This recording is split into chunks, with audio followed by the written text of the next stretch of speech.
This Feel free conference to... will now be recorded. Oh, there we go. So everyone's being recorded now. So, okay, we'll get rolling here.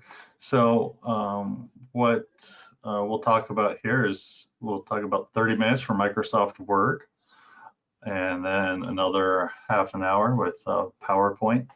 You could probably take a week-long class on each one of those programs by themselves. So this is just some kind of tips and tricks and overview from a bit of an intermediate level. So you've probably seen a Word document before, a PowerPoint before, and it's going to be more geared to someone that uses it for a bit of an engineering use or like a project use. So for tips for maybe like standard operating procedures, testing documents, things like that.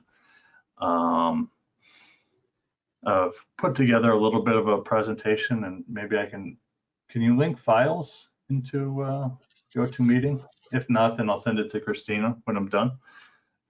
So I'm using, and I'll send this out to everyone if they're interested. I'm using the latest Microsoft Word. This is Microsoft 365 on the Windows platform. There might be a little bit of look and feel difference based off the different platforms that you have, but it will be pretty similar. Let me know if you can't find something on your specific version, and I can try to help you out. So a quick introduction for the people that don't know me is I've been an ISP member for about 10 years now, and a Microsoft Word user since probably high school, generating just documents there, and lots of standard operating procedures, test documents, and stuff like that through the years. So I feel like I'm a middle intermediate user. I feel the more you use Word and Excel and PowerPoint, the less you feel like you know anything about them at all. But we'll get started here. And I'll give you my contact info here. I'll put in the chat here. So feel free.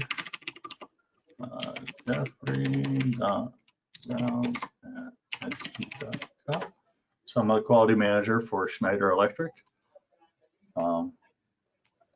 This little thing you see on the side is a little program that shows my keystrokes, so it'll make it a little easier for you to follow along. It's called Karnak if you ever want to use it yourself. Okay, so I thought with the first page of Microsoft Word, it would be useful to go over how to make a cover page. So one of the default is if you click on a page, it normally starts at the very top, right? That makes sense.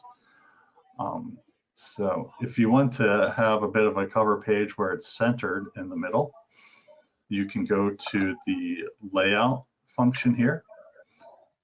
There's these submenus here that you can access that kind of give advanced options by clicking the little arrow here in the page setup. So in the layout, if you pick its default at top, you pick center, which it is now, it'll go here. So let's say you clear out, it'll make a little more sense if I show you here. So it automatically defaults to the center of the page, which is pretty useful.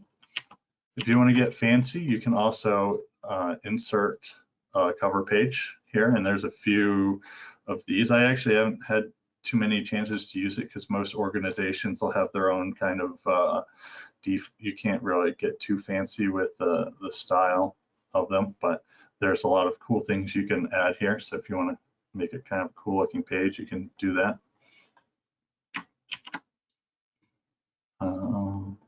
So Control Z is will do a reverse of what you just did.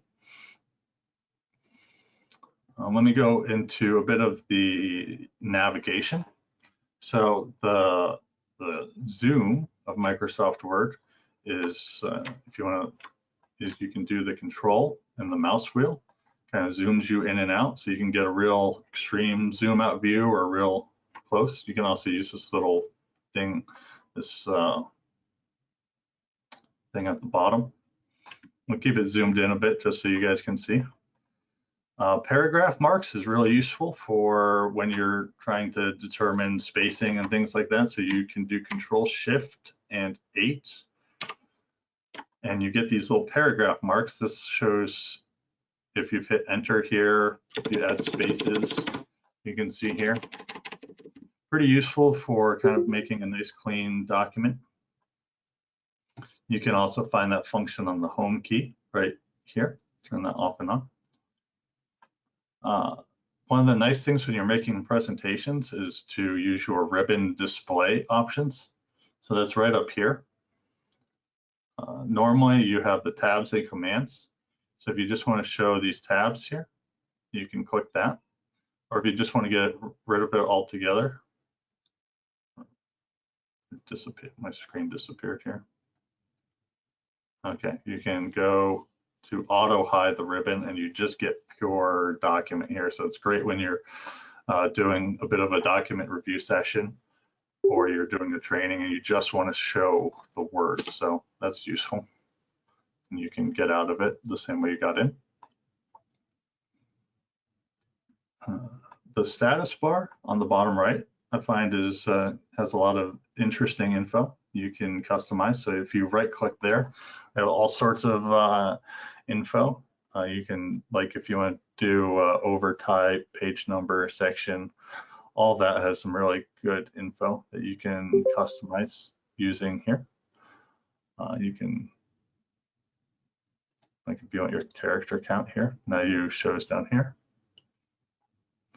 The navigation pane is a huge benefit when you are doing a large test protocol, because you'll have many different tests and you'll have maybe 100-page document. Very tricky to get a hold of. So you can go to the View tab here. Turn on your navigation pane. On here on the left, you can see here. So this correlates to I've used the style sheet, which could probably, the styles could be its own presentation, but you can change, so this navigation right here, you can click here and it lets you pick the different here. So if you're in a test protocol, you could have your, your IQ here, IQ test number 1, IQ test number 2. Makes it very easy to use. And then you can also here fold it in and out, so you can review documents easy that way.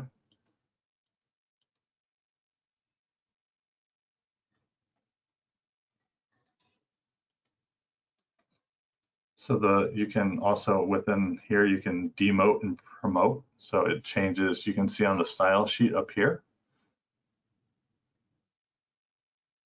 as you demote and promote, it goes to the heading 1, 2, 3, 4. If you don't like this style, you can, let's say you want this one, you can update your style to match the selection. So now you can see it changed all of the ones that are here at this level, changed it to this kind of this funky one. Go back here. So the style sheet and the navigation page is a way to make a document have a good look and feel throughout. That's really easy to use and easy to navigate.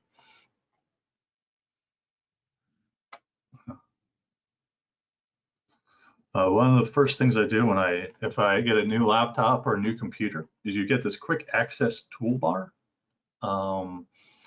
What it does is it lets you kind of customize some of your most frequently used activities up on this bar, so you can get to them fast. So what I've done is these are the commenting features. I'm going to be talking about commenting later.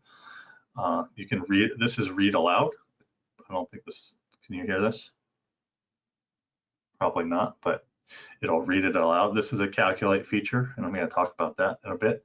It saves a lot of time, especially if you're doing a lot of review. You can go back and forth between all the comments without having to come here, go back and forth between previous and next. If you want to change what's on here, you can pull this little drop down here. It shows all the things here. here that you can do, like draw table, mouse mode, and you can go to more commands and customize it like this.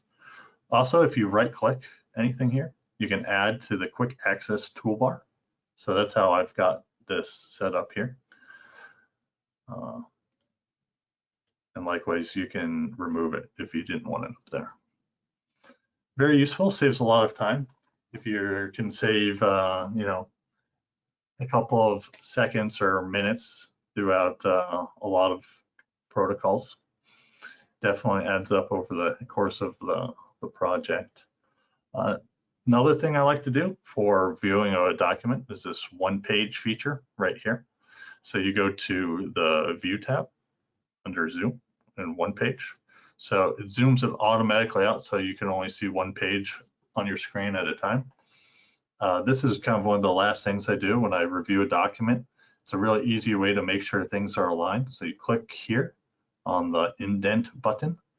It makes a line so you can see if everything is lined up the way that you want.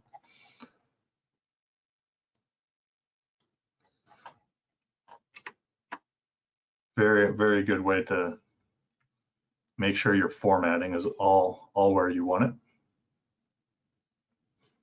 Split view is something I like to do when I have a protocol. So you might have something up like a test case up here.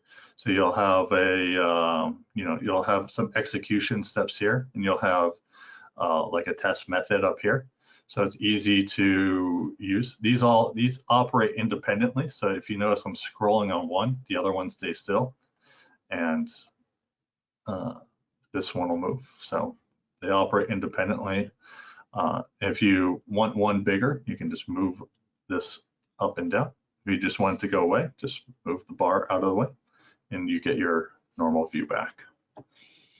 So those are some tips and tricks I have for viewing a document. Any questions or feedback so far? Keep trucking. Don't see anything in the chat. So I put a nice little shortcut here for keyboard shortcuts. Here's some of the ones that I like to use. So let me zoom in again using the control and mouse wheel again. So Shift F3. So let's highlight some text here. Let's do Shift F3. So you can see it goes through caps, goes through all small case, and then this is called proper case. So there's a lot of times where you'll get to a document and someone's kind of done some funky formatting. It's very easy to just use the Shift F3 to make it the way you want. This is the feature I use the most. This is called the Format Painter. So the Format Painter is found right here. Control Shift C, Control Shift V. And I intentionally made this look a bit funky because we can use the Format Painter to make all of this stuff that looks kind of funny look like everything else. So you'll highlight the text that you want it to look like. You hit your Control Shift C. So it's like copy and paste. Copy and paste is your Control C, Control V. Just add a shift in there. Highlight the text you want. Highlight the text you want to change, right? So this looks funny. Now it looks just like that. So you can highlight a bunch of text. Oh, what's that? Okay.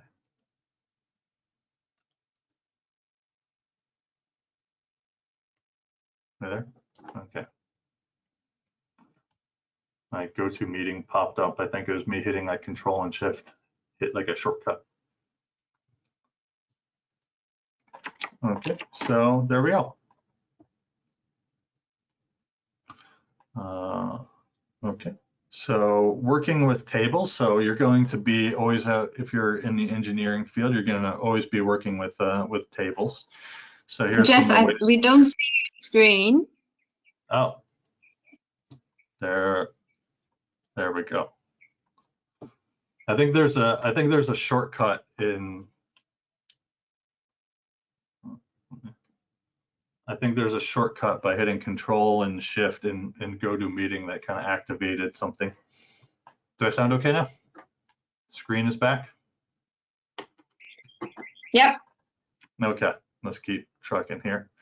So tab, you can move around the table here. So you see cursor is here. So move through there. If you keep going at the end of the table, it'll just keep adding some rows, which is an easy way to add rows. Hit Control Z again to undo what I did. A large table, it's good to have some shortcuts. So this is a very small one, but you can have multiple pages that go over tables. So Shift Tab will make you go backwards the same way that we were just going. Go to the last or first cell in a row, so you can hold Alt and Home. See, it went from here to here. So Alt, Home, and then Alt, and so you're going back and forth there. Same with going up and down the column. So you can hold the Alt page up, and you can see how it's going up and down the column there. Very, very good when you have huge tables you're working with. Shift arrow up, shift arrow down just highlights the table. So now you can, if you want to fill it up, you can. And I'll fill multiple cells at the same time. And then you can use, if your num lock is off, you can hold Alt again and push 5, highlight the table. Also, you can push this little button here on the top left of the table, or push this button on the bottom right of the table. And you can select an entire table. I'll talk a little more about tables later, but that's some navigation tricks for them. If you double click here to hide the white space,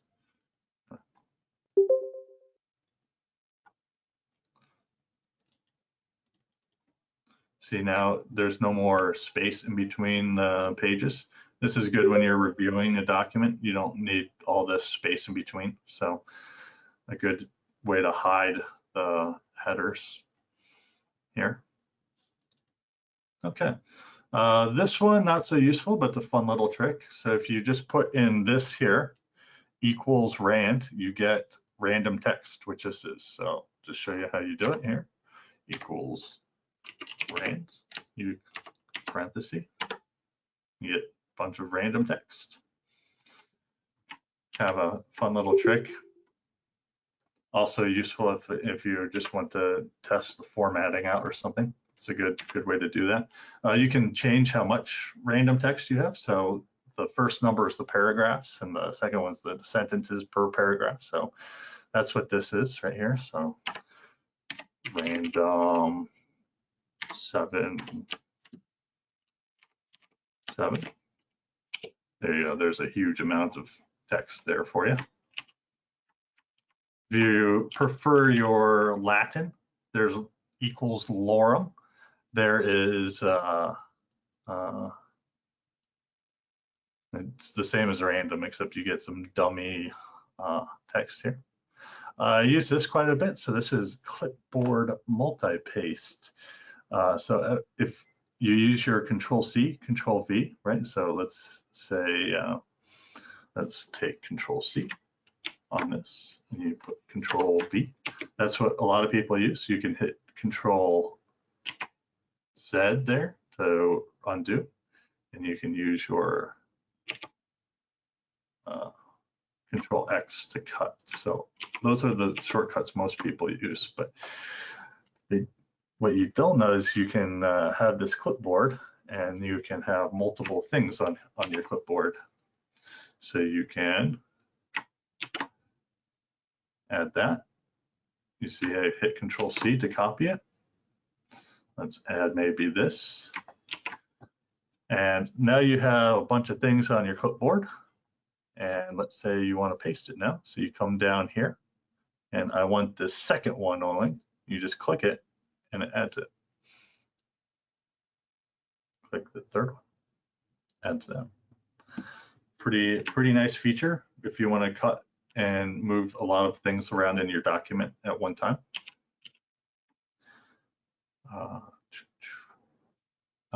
And you can also use this not just within work, but if you hit the Windows key and V, you can get a clipboard that goes across your programs. So you can, let's say you open up Notepad here.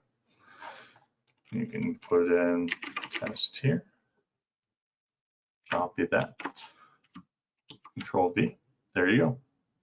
And then you can come down here, paste it here. Pretty useful. Okay, how are we doing? Is this a good speed for everyone?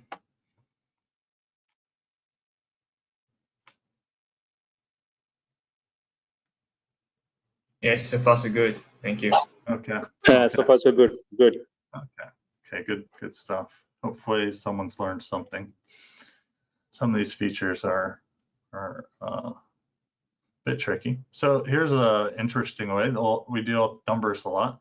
So if you go down here and add the More Commands button in your Quick Access toolbar, I've already put it on my bar here. So here's Calculate. So you can remove it, or if you can add it here. So the Calculate button here, where did it go? You go to All Commands.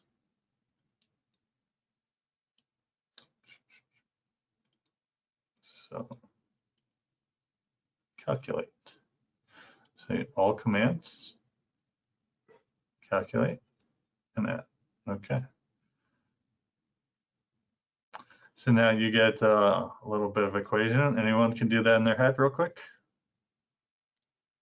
So what I did is I highlight it, push the Calculate button up here, and it shows up on your bar down here. Result is 42.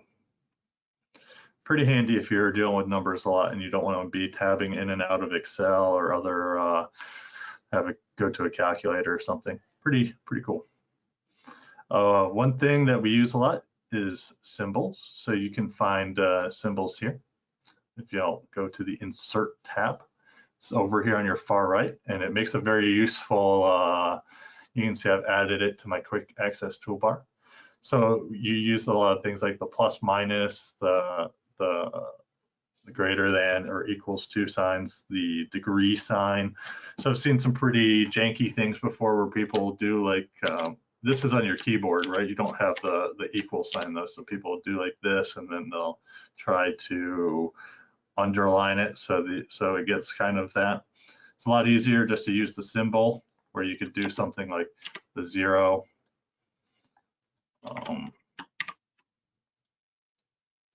And do something funny like this and try to make it a degree sign. Much easier to use a symbol than it is to kind of come up with some workarounds. Makes it pretty easy. If you're an advanced user, there's some alt codes you can go into for that. I won't bother with that right now, but you can look up specific ones. And if you hit Alt and a series of buttons and a series of numbers, it'll come right up. Equations. So some of us deal with math here. So if you go here, there is a equation editor right next to here. Pretty simple. So if you have, if you want to use a common one, and you can find new ones or make your own. One easy way to make your own is to use the Inc editor or Inc equation. So here's what it looks like. So you just, anyone have a favorite equation they want? A squared plus B squared equals C squared. There you go. And it's right up here. Pretty easy. Already puts it into the format here. It's good when it's a lot easier than fiddling around with these exponents and fractions. You can just make it real quick using your handwriting gestures. So sections and headers. This is a big part of what we have to deal with. So a section is, you come to layout and you can find it in breaks. There's a few different kinds. So what a section is it lets you have different types of formatting for each different part of your document. So you use these section breaks for it. One good thing it's used for is if you have different headers, if you have a section break in between, you can have different headers. Also, you see here, you have the portrait mode and you have the landscape mode. By having, normally, if you don't have sections, it'll either be all portrait or all landscape, but by doing different sections, you can have like a landscape page here, which is pretty common in test protocols because you might have like a table that has like 10 rows or something, and you need more room than you normally would on a portrait page. So that's something that you come across quite a bit. So you navigate here to add your break. You can add a page break or a section break.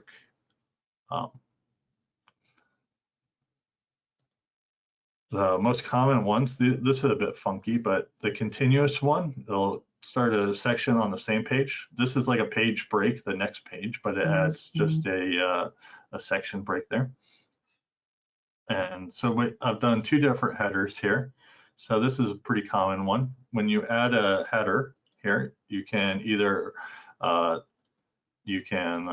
access it here just by double clicking.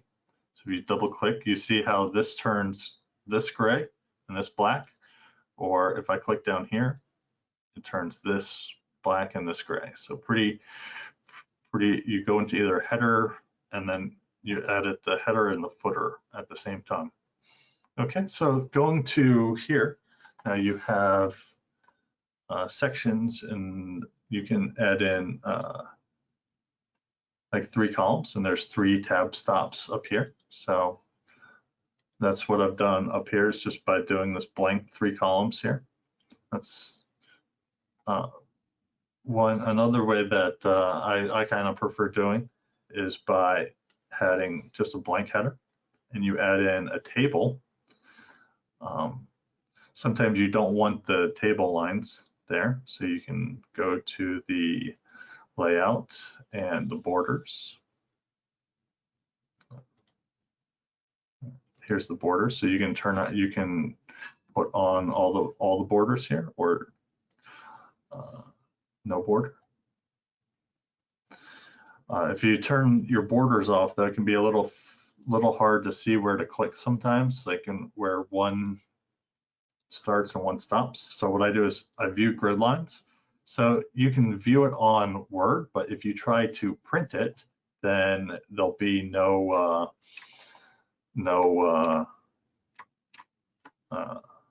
nothing that's get printed. So this just shows up on Microsoft Word, not a actual printed document.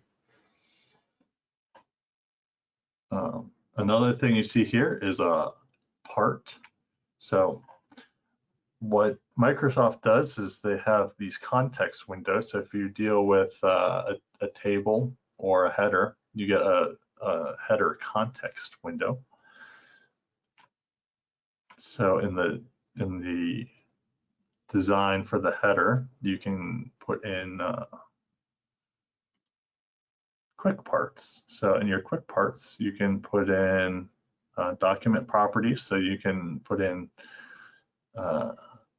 info about the company. You can put in this. You can see that I've already added page numbers here. So the page number will automatically update here. So this is a gray field. So if I was to add a page, I can right click this field, update field, and it'll automatically update if I added a page here. So we can do that real quick here. So I added a page here. Now it's page 11. It was 10 earlier.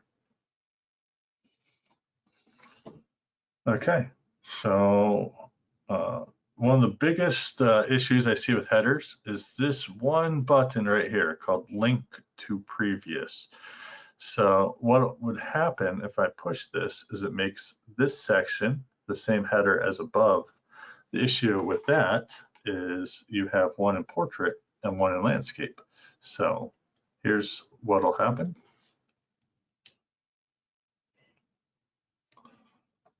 say I push link to previous, now it puts in the last header here.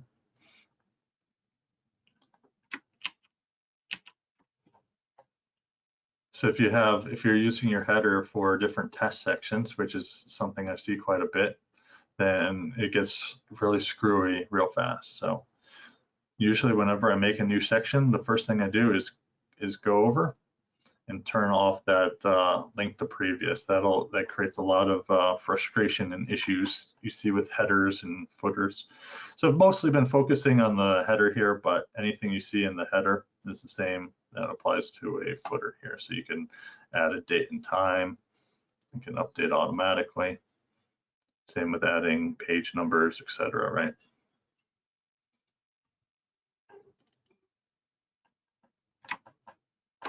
Any header footer questions? Okay. Okay, so one of the things that we'll have to do in the engineering or science world is review documents. So this is probably the thing that I wish more people knew about or were proficient with. So document review is handled mostly on this tab right here. You go to review. The thing you see the most is comments. So let me go to all markup, and you can see some comments here. So you can highlight something you want to comment about. So let's say you don't like this sentence, right? This is not a good sentence. Whatever you want. Yes. Okay. So now you are on the all markup page, and you can see these comments. So I make the document, I send it to you, you make the comment, send it back to me, and then I can write, you can reply back to comments. So I can say, actually it is whatever you want, right? And then you can, if you feel a comment is resolved, you can hit resolve and it kind of grays it out and you can reopen it. I think this only shows up on, I think, Microsoft 2016 and above, but the commenting feature has been with Microsoft Word for a long time. Very powerful tool. Notice that how it has your name there. It has a date. Really, really good way to review. I've seen it's much better than sending out emails or putting it all into like an Excel file, all your comments. Much better to handle it natively in Word. And you can use this to kind of go back and forth between the comments. It's more useful when you have comments that are like throughout multiple pages. So you can have like a document up here and just cycle through all the comments. And you can obviously delete a comment. You can right click on it to delete it, or you can delete it up in the box up here. If you use the all markup feature, so you turn on your track changes, and at that point, if you want to make a change to the document, you turn that on, and now changes are now highlighted. Pretty fancy, pretty good way to show what different ways are. If you have multiple users, see how that color is of my name is the same as this, so it'll be differentiated by colors. To use the track changes and the comments feature, they have different ways of displaying reviews. Another thing I like to add to my quick toolbar up here, you can see. So this is the same here. So you have all markup. No markup is what we were on here, so it shows no comments and no updates. Another one that they've added recently is called simple markup. So it shows comments, and instead of showing the highlighted text, it just shows bars over here on what sections were updated. And if you want to see the full change, you go to all markup. And let's say a document's been reviewed a dozen times. If you go to original, it'll show you what the first revision looked like before there was any changes. Very powerful, very useful. Tables and lists. Insert a table. You go insert here, add a table. You can make a table as big as you want, up to 10 times 8, or just a 1-by-1 table. You can change the rows, and you can insert a table. You can draw a table, Excel spreadsheet. And what I've done here is they have quick tables. So if you like a specific format, they have a calendar here, a matrix here. You can see that I've added this one with subheads here. So you can have some fancy tables with very little effort by using the quick tables function. And it comes with this data already in, and you can change it. So this is all just fake data. You can add formulas here. So you go to the context box again. So let's add the 4 and the 8. So sum above, right? So this will add the 4 and the 8 here, and you get 12. And you can see it's also a field. So if you change one of the numbers, that it changes. You can update the field.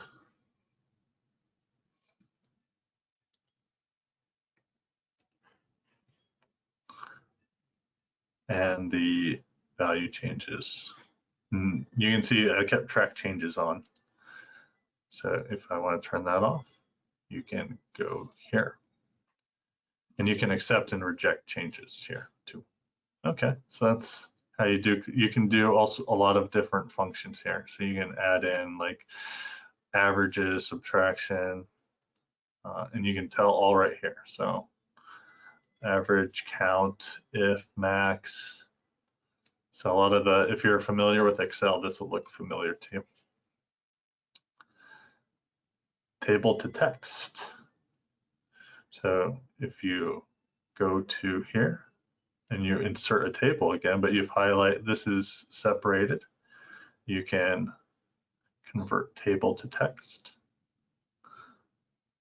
We want 3 columns, makes it a column. If you didn't mean to do that, you can also redo it by doing the text to table, or sorry, table to text function as well.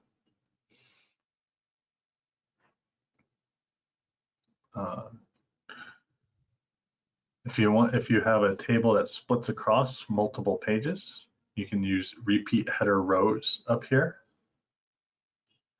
So what will happen is now, if you turn that on and say this goes across another page here, go all the way down, see how this is you can't highlight it on the second page, and it's also the first page up here. So let's change this to something, and you can see it repeats here. Pretty handy function. A lot of tables we end up are very large. Table styles. So a way to make a table look professional. Quick. Watch the time. Yes.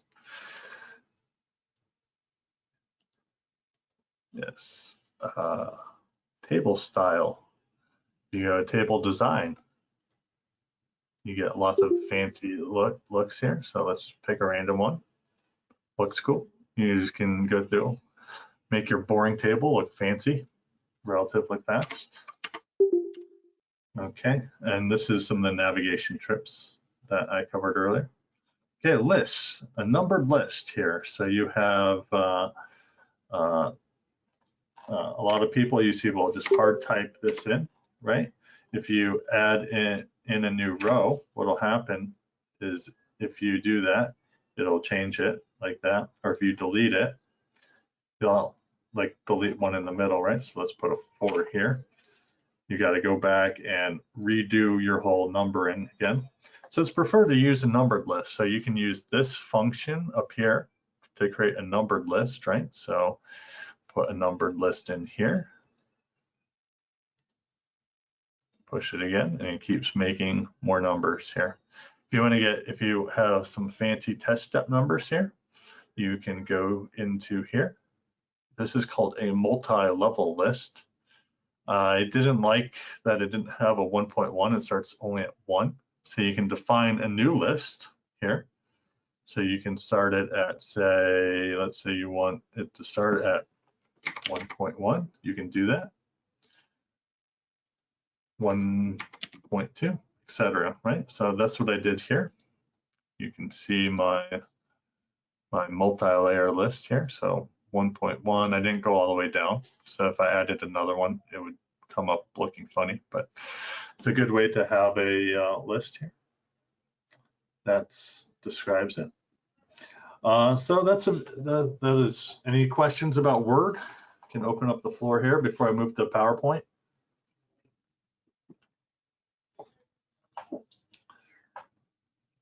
Kind of went fast there, but I can send this out to everyone.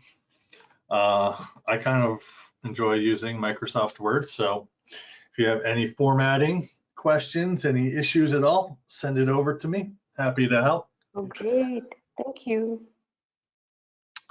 Okay, we'll drop into PowerPoint. So I think everyone's been PowerPointed to death at some point, so try to come up with some ways to make it a little more entertaining. This is me. I'll show you kind of how I got this very easily in a little bit. So just some quick tips here. So use a sharp contrast. So white and black is easy to read. This is not so easy to read. See the blue and the black here. So I've seen people like to get creative with colors. It's hard to read here. So if you make this like a dark back and a white, see now that's easy to read now. Don't get too crazy with the fonts. Like you can see, if you like being creative, people will look at your font and not what you're trying to say. It is nice though to have a little bit of a difference between your heading and your bullet points here. Don't have to get too crazy with it. So this is like Calibri Light and just Calibri. So stay consistent. So the slide master is a good way to do that. So you do that by going to your view here. You have a couple different master views. So it's easy to get to, you can have like a date here, a footer here. This is a page number. So if you've ever got to like a corporate PowerPoint and you have something in the background that you can't get to, like a page number or something, that's because it's changed in the master view, right? So you have to go to your view, go to your slide master, and then you can change it here, and it'll update through all the slides here. That way you can, like if you have bullet points here and you want it to look consistent on your whole PowerPoint, do it in your master view. So you go view, slide master, and there, and then go back to your normal view. Very, very handy. And that has frustrated me to no end when you get some of the corporate type of PowerPoints and there's stuff in the background. I couldn't figure out how to delete or change it. That's how you do it. So use proper case. If you get crazy with the caps lock, people feel like you're shouting at you. And just like Word, you can use your Shift F3 and change it just like that. Don't go crazy with your fonts. Don't do too much bold and italics. If you do italics, you should bold it because the slant on it can make it hard to read as a reader. So if you do italics, always bold it. Actually, I can make this presentation mode here. So what you guys can see, or I'll cover this in a little bit here. This is presentation mode. It's a bit, I can't show the big screen with GoToMeeting here. So for readability, this is 18 point, what you can see on the screen. I don't know if you can read this that well on the GoToMeeting screen, but this is an 18 point font, and it's kind of the standard. Don't ever go lower than the standard font because that's 18. Preferable is about 24, and the larger the size you get, the larger size of text, the better. And it's a good practice to have less text on screen. This slide actually kind of sucks other than presenting it here. If I was at a conference, this would be a failure. Try not to have as much text on a screen. And be aware that if you're changing font sizes, like if you have Arial or Times New Roman, they'll be a little different than each other. So if you're aligning things or want things visible, keep that in mind. So the dimming text feature is pretty good when you're going through a PowerPoint. So going through here, if you give it a click, you can see it brings up the animation and it dims the previous one. That way it kind of focuses the reader or the attendee for your presentation on what you're currently talking about. Pretty handy way to do it. How do you do that? You go to your animations up here. You check the bullet point you want. You would use your fade animation up here. You have to click your animation pane up here. Okay. And then you select the down arrow on your animation pane. And then you can pick your effect options. They're all highlighted, so it's a little hard to do on this one now. So you pick fade and your effect options, and then you can change it. And you can just follow this and it'll walk you through how to do a cool dimming text feature. So one of the cool things about the newest version of Microsoft PowerPoint, and it'd be very hard for me to ever go back from it, is they have this fun thing called design ideas. So what you can see on your right side here is all I did was I added a couple of pictures and it came up with these design ideas and I just picked it and here you go. Another way that you can put graphics in very easily is you go to insert, you go to pictures. The latest PowerPoint is stock images, which is good. And you can pick online images here. So let's say you want your ISPE logo. Here you go.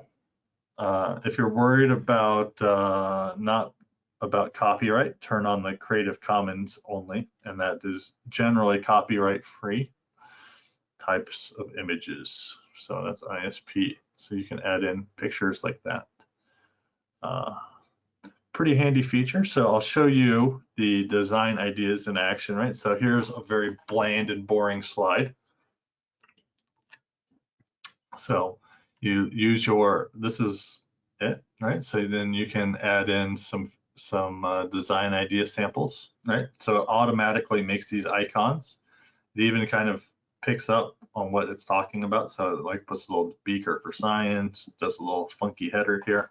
Very cool. Makes a very fancy, makes a very simple way to make a kind of a fancy slide. And try it with different graphics and stuff. You can get these cool circles, and it has very interesting ideas, and it'll base it off the theme you have and stuff too. Okay, Morph Transition. So Morph Transition is fun. It's easy to get pretty cheesy with your transitions, but this is one that I think is kind of professional. So Morph Transition, go from one slide to the next. Give it that kind of, if you have two, if you're using two of the very similar type of things and you just want it to change screen, use Morph Transition to go back and forth between it.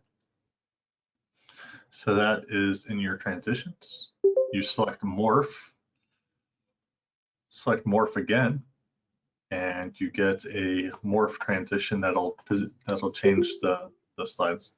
Very fun way to get a interesting slide without getting too cheesy with flying screen, without the screen flying around. So use your notes. So notes are, you can get it in your outline view, or you can just take it here, like see where the arrow's pointing, just grab here, pull up. Here's random text. So you can actually add random text the same way you do in Word, equals rand. gives you some random text.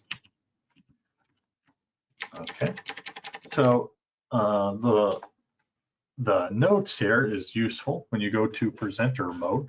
So the shortcut to presenter mode is here, which goes to the slideshow.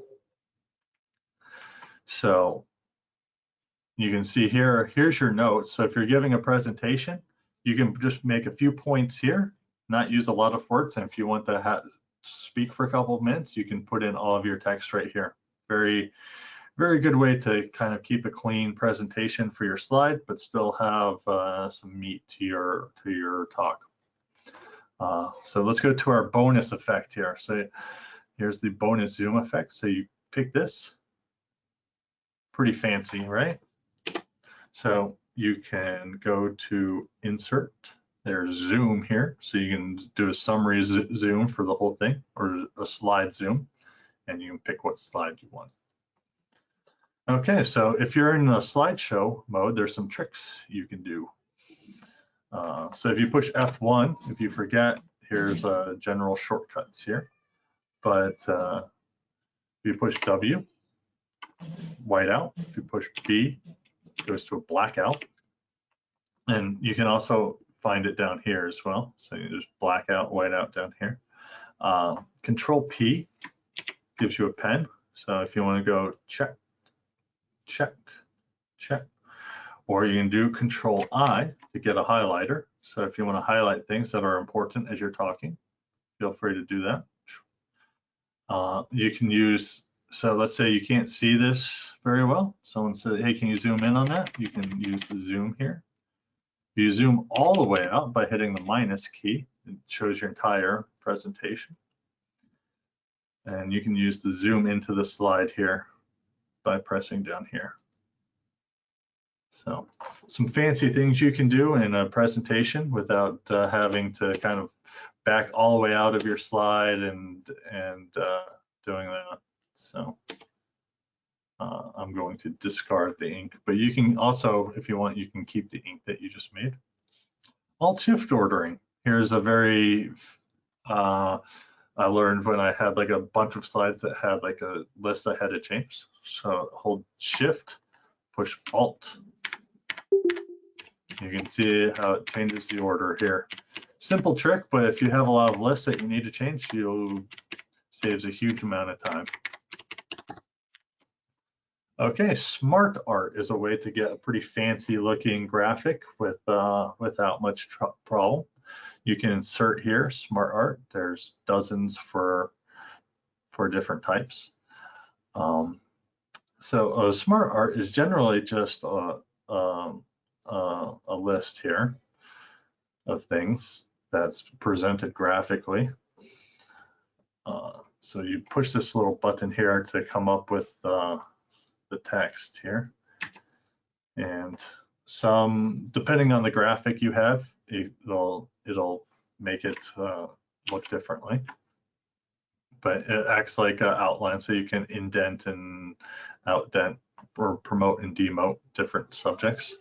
One handy thing that you can do with Smart Art is you can get frustrated with it because it locks you into a PowerPoint, into a certain way it looks.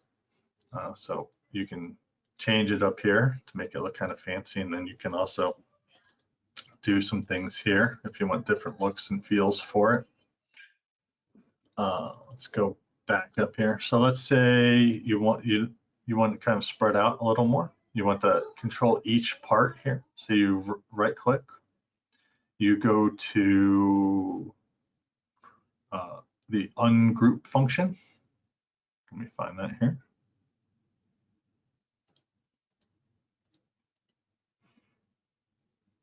Okay, you go Group and Ungroup. And you gotta do it twice for some reason. Okay, let's go do Ungroup again.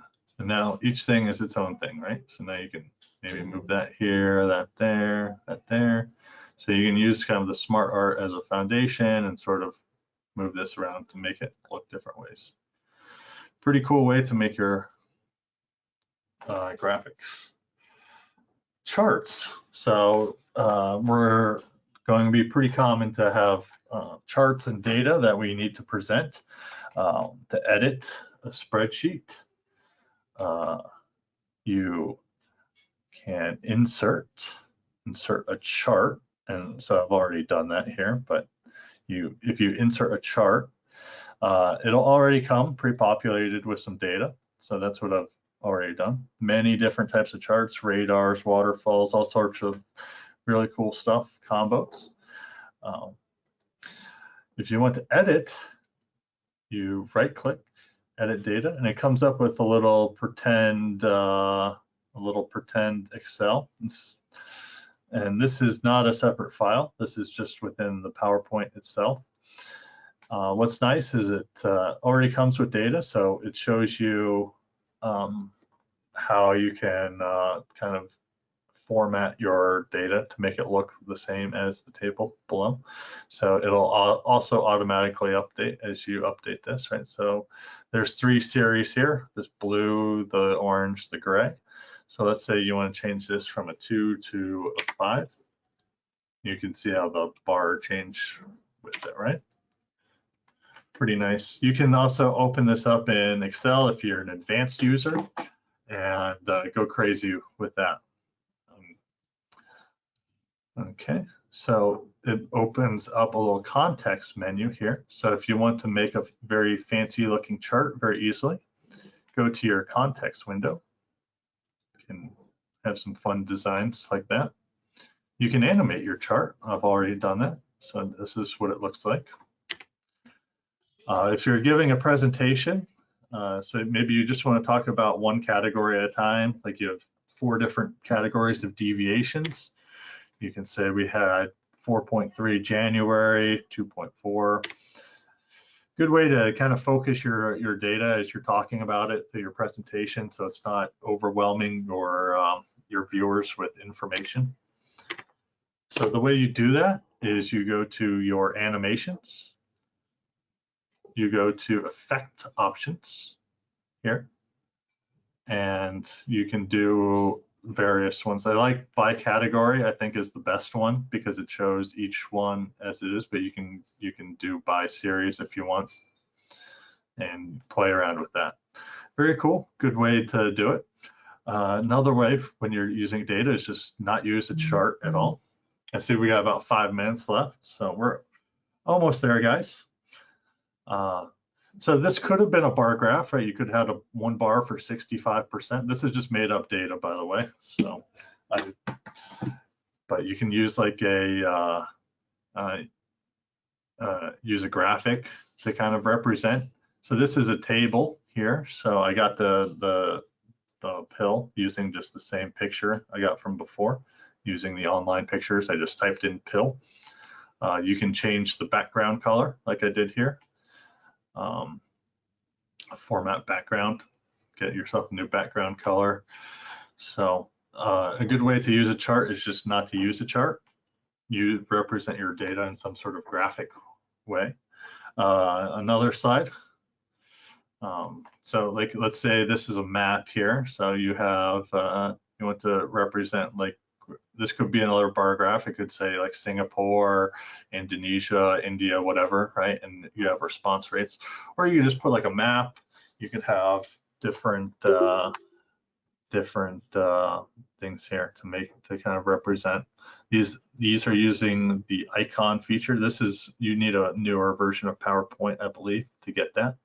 But the icons give kind of a easy and clean number without too much fuss. Very handy. So you can do some animations for it. Pretty nice. Grid lines and guides, right? So this is a bit of a mess, right? So naturally, and kind of if you move stuff around, you'll notice that it kind of snaps in place.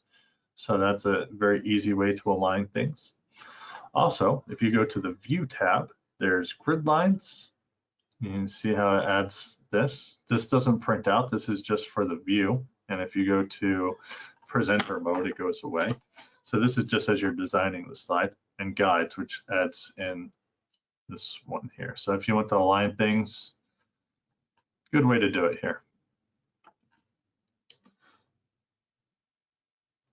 Quick align. So let's say you have 3 objects here. You want a very fast way to make it easy. You select it all. So I hold down Control and click each one, or you can just go like that. I'm holding down the left button and it selects all that.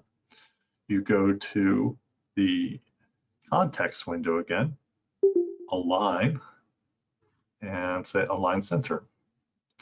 Lines it all up. You can go crazy with it. Align right, align left, align bottom, stuff, puts it all on the bottom here. Very easy way to make your slides look clean fast. Eyedropper. So let's make these look blue. Highlight your text. Pick your theme color here. So you have your eyedropper. Let's say I want blue from ISPE. You put the eyedropper over the color you want. There you go. You got ISPE blue right there. Very easy for like keeping up with brand standards and stuff. Okay, remove background. So I took this image from the pictures here. It was a stock image. So you got this funny looking owl here. Let's say you're at a conference and you just want to show yourself and you don't want to get rid of the background. You can do that in PowerPoint. So you pick the image here. You go to the context window. Remove background on the left. It'll come up. You know, it kind of looks purple. So the purple is the stuff they're going to remove. So it gets it mostly right. So kind of keep this stuff here. You can circle that. There you go. Keep that stuff there. Don't have to get it perfect for right now, but you get the idea. Keep the changes. There you go. Takes up the background. Just don't cut me out of the background when you do it. Okay, slideshow loop. So when you like, it's common to set up a laptop or something. Sorry, it's 7:30.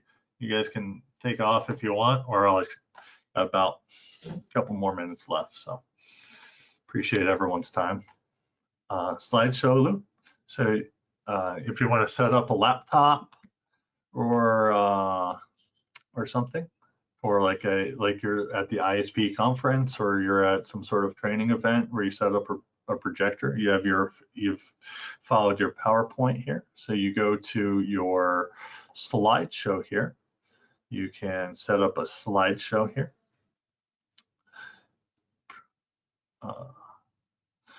You'll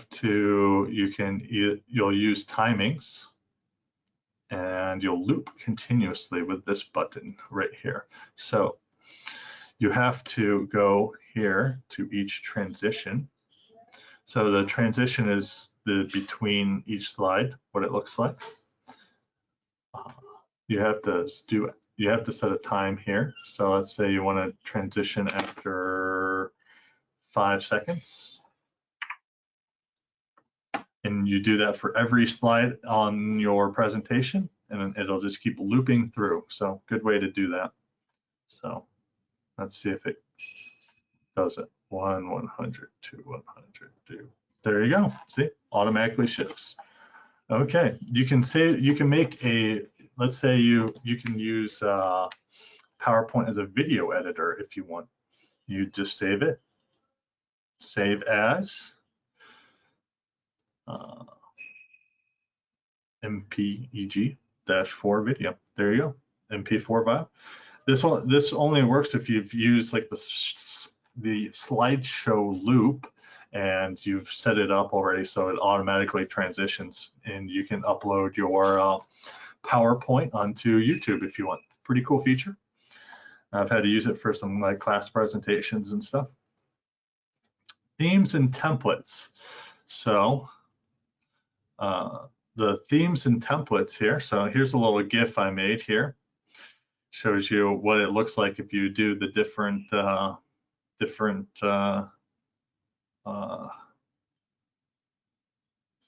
themes here. So you can do you can change the theme for your presentation very rapidly. So you go to your design up here, see if you mouse over it. Also, when you make a new slide, so if you're making a new presentation, this is the best time to do it. There's a lot of different cool presentations you can do. And last slide here. So themes and templates. If you want some interesting themes and templates, this is the actual Microsoft one. Here's some I've used before. I'm not responsible if they change their content later, so do be careful, but I've had good success with themes. The animated slides. So if you want to save time and have some funky animation slides with lines moving or have timelines and all sorts of crazy stuff you can do with PowerPoint, you can save yourself a lot of time and just use someone else's work. And I'm done talking. Hopefully there was one thing you guys learned today. I appreciate everyone. Thank you. That was really, really nice. Amazing. Great, Thanks a thank lot. you. Thanks, Geoff. Yeah, I learned a lot. Thank Thanks, you. Geoff. Thanks, Geoffrey. Very good. Any questions or anything that was particularly Geoff, useful or helpful? Jeff, if you don't mind, inserting a video. Yeah. Is that Oh, yeah. Let's do that real quick. So okay? insert the Thank you. video here. So this is to insert a new slide. You just go insert again, and you stay here. You have a video here, so you can go video. If you've taken a video with your webcam, you can insert it here. So video on my PC, you just click that. You find videos here, right? So you can add a video here.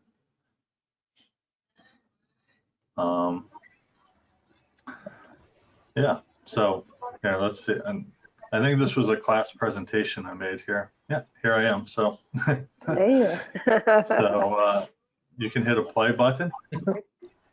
There's me talking.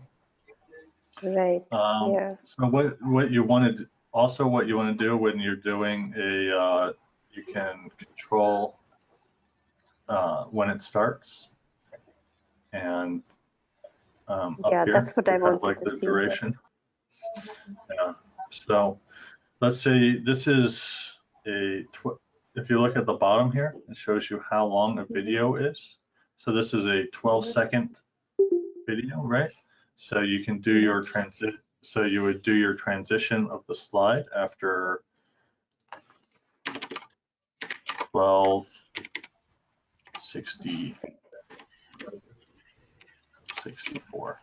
So after I get done talking here, it'll automatically transition the slide. So here, we'll insert a new slide. Okay, so let's watch what happens here in presentation mode. Okay, here's me talking here for 12 seconds. Sorry, give it. And then it should automatically go to the next slide. To the next slide. Yeah, let's see if I got it right. Okay. Yeah, there we go. Yeah. There we go. So that's how you do it. Insert a video and transition here. And you can do some video editing here as well. So if you just 12 seconds. That's what. So you can actually right click here and trim it if you want. So you can add some basic video here. So let's say if you didn't like that, you can just have that small function in, or let's say you're drinking some water here and you want to get rid of that part, you can start it a little bit later, or you start coughing at the end, do that. So that you can have some basic video editing features. Pretty handy. Yep. One thing I've done actually, when I actually did this class presentation, you can put yourself like in the corner here, like that. And kind of time it like that. So you can cut the video there. Let's say you want to put it like have a slide here. And put it there. One way to get it consistent through all the slides is you can just insert a, just like a box here. So like insert a shape is what I did, right? So you insert like a shape. Mm-hmm. And then you can put that shape on all your slides here, right? That way you know how big your video should be. Right. So we're going to bring it to the front here. So you make your box the same size here. So that way now you can use this box here that you've made and have the same size video through the whole presentation. You have that way it looks pretty, yeah, it can get a bit jarring if like you're big in one slide and small in the other, right? So that's kind of a convenient way. Or you can use it a bit as like a placeholder. Like, you know, you're going to film a video later, so you just put in that box so you don't like move it around.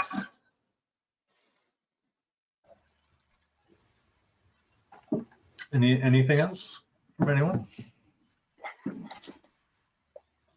Happy to help out on any Word document or PowerPoint. Feel free to send it over if there's anything else that you have issues with or you particularly liked. Let me know so I can, if I have another session, I can review it. What was the most helpful tip for you guys? Just curious. The PowerPoint was good for me. Yeah. Yeah, for me too. PowerPoint and the new features. Yeah. There's a lot of stuff that you can do that probably, well, I certainly didn't realise that you can, your presentations a bit. Yeah, you can. All those different functions, they're amazing. I mean, honestly, I know it's there, but didn't know how useful they are and what they meant actually. So this was really useful. Thank you. Yeah, I don't think I can ever go back to this design ideas. It's really spoiled me. That way, it makes it like a really cool presentation, like really fast here. Yeah. You can do that. That's the one thing I didn't talk about in Word. Actually, they have a nice, if you're using 365, is they have this thing called editor up here at the top right on the home screen. So it's kind of, you used to have spell check, right? So it's kind of works like spell check, but it's does have there's like grammar, clarity, formality, punctuation, right? So it's like a spell check on steroids, and it's much better at like detecting. It's much better at like detecting grammar and stuff than it used to. So before it was pretty janky when it came to that. It's this new editor on 365 is a good function. Also, dictate works pretty well, right? So I think that's a bit of a newer feature. You used to have like third-party software here. Let's give it a quick try here. This is a test of the dictate function in Word. Okay. Period. Next sentence is now this. Okay, there we go. Okay, so yeah, that's if you want to save some time and just dictate, there you go. It was built in natively into Word. So those are some new functions. Pretty handy. You can also read it out loud. Very cool. You can hear it, but yeah, pretty cool. All right, well, I'm glad you guys like the section. Good. Thank you, Geoff. Great. Thank you. Thank you. Like, Thank you, Geoff. Thank you. To Christina, and she can email it out to all the attendees. Yeah. Wonderful. Thank you so much, Christina. Enjoy your 3-day weekend. Enjoy your Labor Day. Enjoy weekend. Thanks. Have a nice long weekend. Yes. Yeah. Thank you. Way to kick off your weekend and going over Microsoft Word. So appreciate everyone stopping by today. Because we all take care, everyone. stare at it all day. Yeah, take care. Thanks, everyone. Cheers. Cheers, Jeffrey. Bye. Cheers. Yes. Bye. Good to see you, David. Bye. Cheers, mate. Bye, Geoff. Bye, Julia. Bye. You're welcome. Okay. I'm ending the meeting. Okay. Sure. No problem. Bye. I'll send you these right now, Christina. Bye. Bye, Jeffrey. Bye. Take care. Okay. How do I close this now? And